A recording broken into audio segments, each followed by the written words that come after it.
దేవుని గొప్ప నామానికి మహిమ కలుగును గాక. ప్రభు అయినటువంటి యేసుక్రీస్తు నామములో మీ అందరికీ శుభాలు వందనాలు తెలియజేస్తున్నాను. అందరూ బాగున్నారా? నిజంగా ఈరోజు మనం బ్రతికి ఉన్నామంటే కేవలం ఆయన యొక్క కృప. నిజంగా ఆయన కృపను బట్టి మనం ఎంతైనా దేవుని స్తుతించబద్ధమై ఉన్నాం. నాడు 420 సంవత్సరాలు ఐగుప్తు దాస్యంలో ఉన్నటువంటి ఇశ్రాయేలీలను పాలు తేనెలు ప్రవహించే కానాను దేశానికి నడిపించింది దేవుని యొక్క కృప. ఎక్కడో అరణ్యంలో అడవిలో గొర్రెలు కాచుకునేటటువంటి దావీదును సింహాసనం మీద కూర్చుండబెట్టింది దేవుని యొక్క కృప. అన్నల చేత గుంటలో పడద్రోయబడి ఐగుప్తు దేశానికి ప్రధానమంత్రిగా చేసింది దేవుని యొక్క కృప. ఇంకా ఇలా చెప్పుకుంటూ పోతే ఎక్కడో నరక పొలిమేరల్లో లోకములో పాపములో జీవిస్తున్నటువంటి మనల్ని అందరినీ కూడా ఆయన కృపా సింహాసనం దగ్గరికి తీసుకొని వచ్చింది దేవుని యొక్క కృప.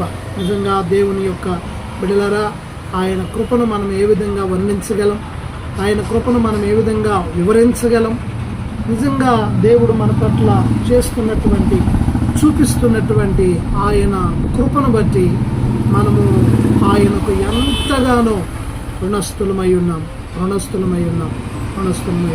కనుక దేవుని యొక్క కృపను ఏ ఒక్కరు కూడా నిరర్ధకము చేసుకోకుండా ఆయన కృపలో నిలిచి ఫలించాలని మనసారా కోరుకుంటున్నాను. దేవుని యొక్క సంఘమా, దేవుని పిల్లలారా, కృపాకాలంలో మనమున్నాం.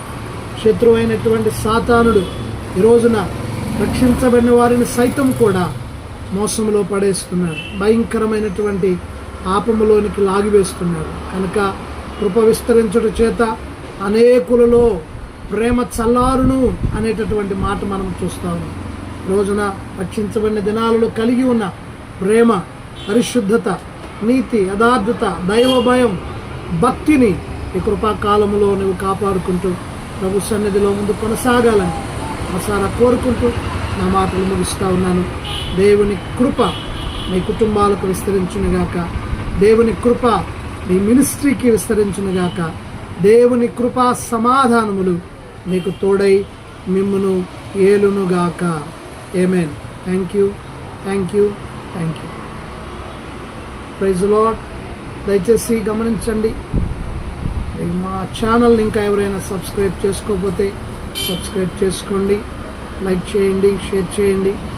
మీ యొక్క సలహాలు, సూచనలు మాకు తెలియజేయగలరని ప్రభు ప్రేమలో తెలియజేస్తా ఉన్నాను.